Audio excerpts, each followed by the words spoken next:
Olá, olá pessoal do sexto ano, tudo bem com vocês? Quanto tempo, hein? Que saudade de conversar com vocês e fazer nossas experiências. Espero que a gente possa se encontrar logo, hein? Que essa quarentena passe.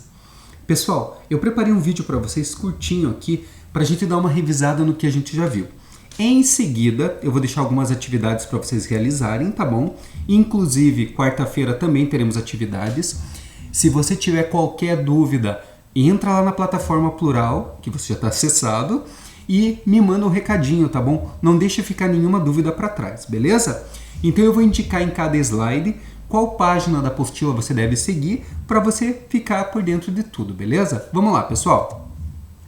Nós estávamos falando sobre propriedades físicas da matéria. Então, essas propriedades físicas são aquelas propriedades que cada material ao nosso redor tem. Cada coisinha aqui em volta tem uma propriedade física. Nesse caso, a gente entra ali dentro das mudanças de estado físico. Aquela parte que a gente desenhou um monte, que a gente brincou no quadro. Quer ver só um minutinho? Se nós pegarmos aqui a nossa apostilinha, a gente verá que essa parte de propriedades físicas, estado da matéria, eles estão lá na nossa página 316. Quando nós trabalhamos com mudanças de estado físico, a gente deve ficar de olho no seguinte aqui, ó. Nós temos três estados físicos da matéria: o estado sólido, o estado líquido e o estado gasoso. O que faz um estado passar para o outro e vice-versa? É a quantidade de energia. Então, quando nós damos energia para um sólido, ele vira um líquido, pelo processo chamado fusão. Se nós continuarmos dando energia para um líquido, ele vai mudar para o gasoso pelo processo de vaporização.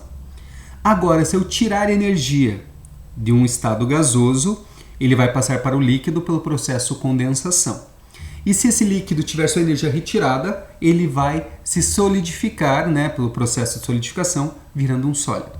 Couto, eu posso pular alguma etapa aí? Claro que você pode.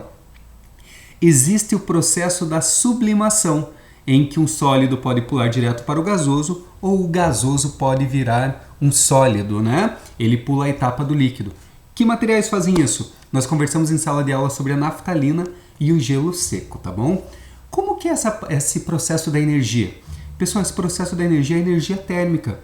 Então, quando nós aquecemos a água, que nem nós brincamos no laboratório, com o gelo, etc., a energia acumulada no sólido faz ele virar líquido, acumulou energia no líquido, faz ele virar gasoso. E é claro que a gente pode fazer o processo inverso, né? E inclusive agora com a entrada do outono a gente já sente um pouquinho mais frio, né? Então, nesse caso, essa perda de energia faz mais mudança de estado físico, ok? Qual é a diferença entre evaporação e ebulição? Se você olhar aqui, o estado gasoso, ele acontece pelo processo da vaporização. Então, no caso, evaporar é um processo lento, é um processo gradativo. Você derramou água no chão, você vai observar aquela pocinha que aos pouquinhos ela vai sumindo porque vai evaporando. A ebulição não, é um processo muito rápido. Quando você coloca água na chaleira, por exemplo, para fazer um café, a água evapora muito rápido, a energia é passada rapidamente. Então aqui nós temos dois casos, ó. Aqui nós temos a evaporação, que acontece, por exemplo, nos rios, mares, oceanos. Ela é gradativa, ela é lenta.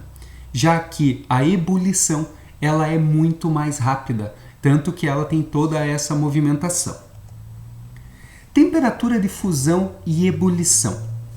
Galera, a gente acabou de ver a ebulição aqui. Mas e essa temperatura de fusão? A temperatura de fusão é, por exemplo, quando você pega o sólido e transforma ele num líquido, dando energia. Colocou gelo numa mesinha, como nós fizemos no laboratório, ele vai derretendo aos poucos, do sólido para o líquido. A ebulição é essa passagem do líquido para o gasoso. Só que repare, eu repeti um tema aqui para você lembrar isso aqui, ó. A água, ela tem um padrãozinho. Ela sofre fusão a 0 graus. 0 graus, então você vai ter ali o gelo virando água líquida. E se você esquentá-la até 100 graus, é claro que em determinada pressão, né, você vai ter o processo de ebulição, que é a passagem desse líquido para o gasoso. Então nós fizemos mais ou menos essa experiência aqui. Tá prestando atenção? Agora, nós podemos usar essas informações que nós temos aqui de ponto de fusão, ponto de ebulição, justamente para diferenciar materiais. É claro que quando a gente está em casa, a gente trabalha com coisas muito específicas, por exemplo, uma aguinha salgada para fazer uma sopa, etc. Mas em um laboratório tem coisas mais complexas. Então, às vezes, usando esse ponto de fusão, que é a passagem do sólido para o líquido, conforme você vê aqui na tela, ou o ponto de ebulição do líquido para o gasoso, você consegue identificar alguns materiais pela medida da sua temperatura, ok? Falando nisso, né, sobre esse ponto de fusão e esse ponto de ebulição, ele também tem uma característica interessante. Quando nós estamos no nível do mar, nós temos uma pressão maior pela quantidade de partículas que ali estão. Acompanhe aqui na página 320. Agora, se a gente estiver mais alto, né? Por exemplo, lembra que eu comentei com vocês que em Curitiba a gente está mais de 900 metros de altura? Nós temos menos partículas influenciando. Então a gente vai ter mais ou menos um caso assim, conforme está na apostila. Quando estamos no nível do mar, por exemplo, a cidade de Santos, a gente tem toda essa coluna de ar.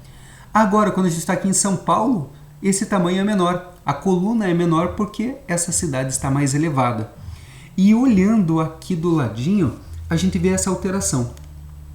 Numa altitude de 0 metros, ou seja, nível do mar, Santos, uma pressão atmosférica mais ou menos de 76, você vai ter o ponto de ebulição da água a 100 graus. Agora, se a gente subir ali, ó, aproximadamente 750 metros, essa transição aqui, ó, o ponto de ebulição já é um pouquinho menor. Então, quanto mais alto você for, menos energia você vai precisar passar para chegar no ponto de ebulição daí, tá bom?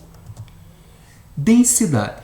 Densidade ali na página 323. Eu lembro certinho, foi um dos últimos assuntos que a gente trabalhou, né? A densidade determina a quantidade de matéria que está presente em uma unidade de volume. Volume é o espaço que uma matéria ocupa. A densidade é justamente quanto de matéria tem naquele volume. Então nós usamos aqui 3 exemplos. Temos ali o nosso becker lá do laboratório, aquele copinho famoso. Colocamos aqui um cubinho em formato, uma esponjinha em formato cúbico e pode ver que ela não afundou. Pode ser uma cortiça aqui. Agora, o segundo caso, nós temos um cubinho de madeira. Veja que ele está um pouquinho mais fundo. E o terceiro item aqui, esse cubo é formado por um metal e ele está lá no fundo. Ou seja, ele é mais denso. Ele tem mais matéria naquele pequeno espaço, naquele pequeno volume. Ok? Repare que esse aqui tem menos matéria, embora os 3 tenham o mesmo tamanho. Menos matéria e mais denso e menos denso, ok? Pessoal, o vídeo aqui é só para a gente recapitular o que nós já vimos. Eu vou deixar umas atividades para vocês fazerem, tá? E em seguida a gente troca uma ideia, beleza? Até breve e abraço em todos vocês. Tchau, tchau, pessoal!